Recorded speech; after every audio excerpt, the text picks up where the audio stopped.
Hey Google, turn on dining light. Alright, turning on the dining light. Alright guys, welcome back for another parcel unboxing. Okay, this is my second purchase from VNC Vape and Collect by Sir Michael Vincent Ramos.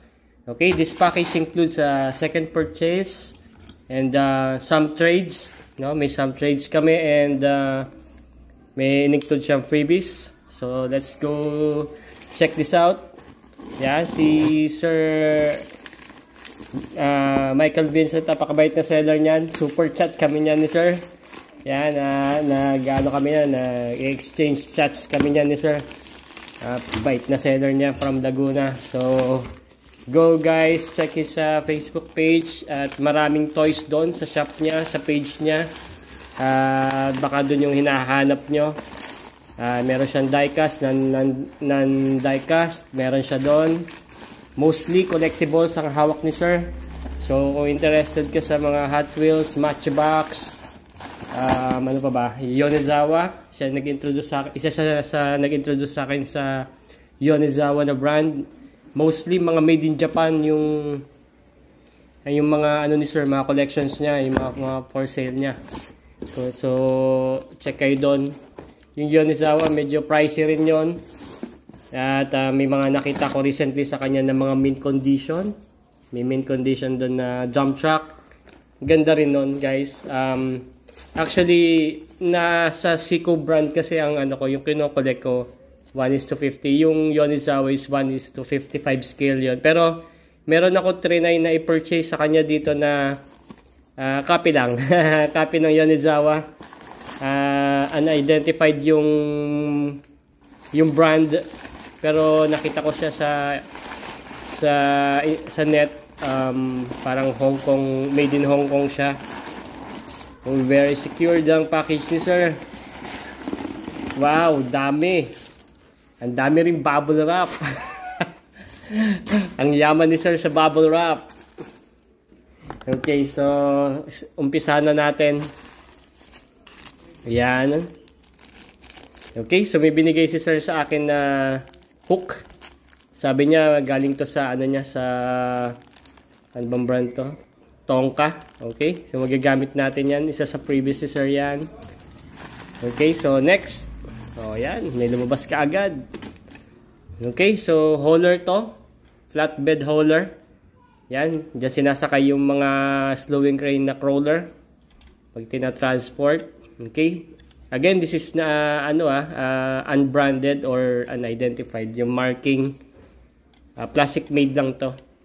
Yung Yonezawa, ang plastic lang sa kanya, yung gulong lang. Yung similar dito. Yeah, very similar. Pareha sila ng made ng gulong niya, plastic, pero maganda yon kasi hindi siya yung rubber niya hindi natatanggal, saka hindi tawag dito napupunit-punit.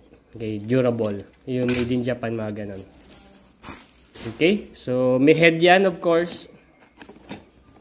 Teka, tungo ko lang yun, syempre may head yan. Ito ba siya? Pasilip eh. Hindi, wag yan. Wag muna yan. Ito. At meron pang isa. Ano ba talaga ang pisahan ko? Teka, kasi maano yung ano ko eh. Surprise ko eh. Okay, so ito muna. At I think ito yon. Ang dami talagang bubble wrap ni Sir. Ayan. Okay, so isa Max Rock. Yan. Altas yung markings. Okay. Saka na natin review nito guys. Mabigat din. Head ang metal sa kanya. And then the body is plastic. May gimmick din. Yan. Yan. Okay. So dito siya. Okay. This is good.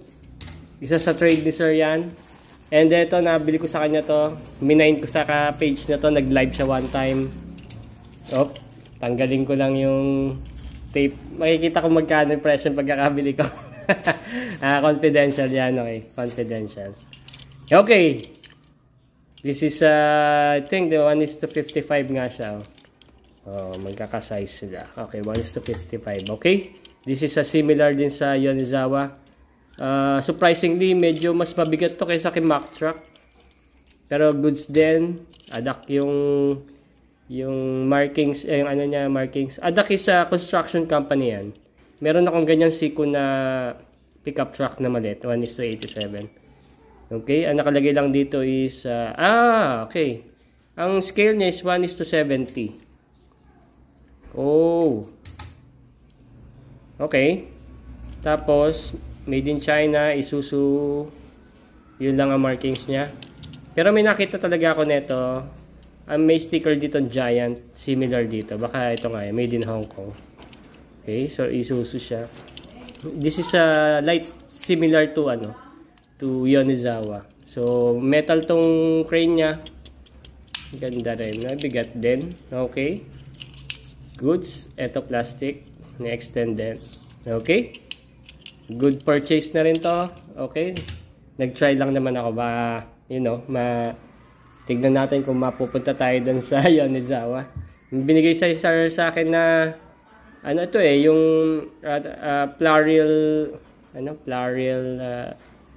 sa train to yung tawag dito, yung cargo niya.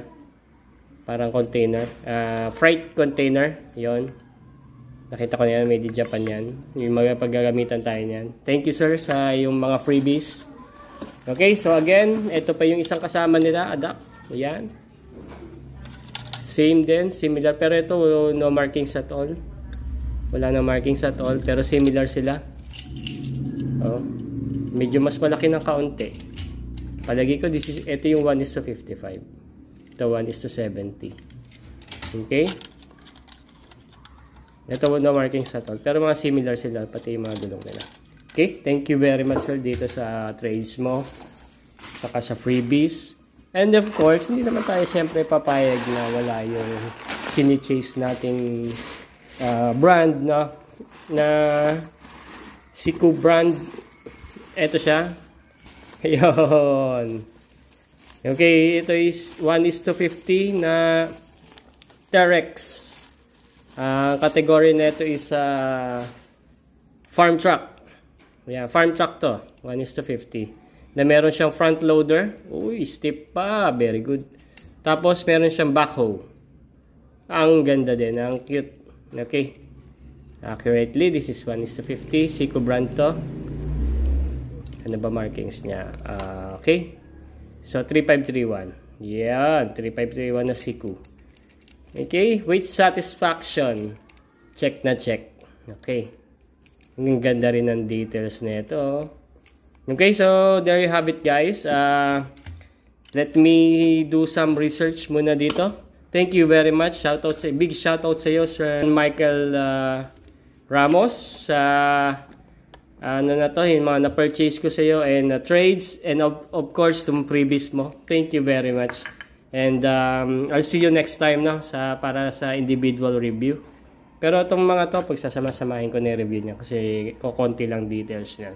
Alright guys, so thank you very much and goodbye.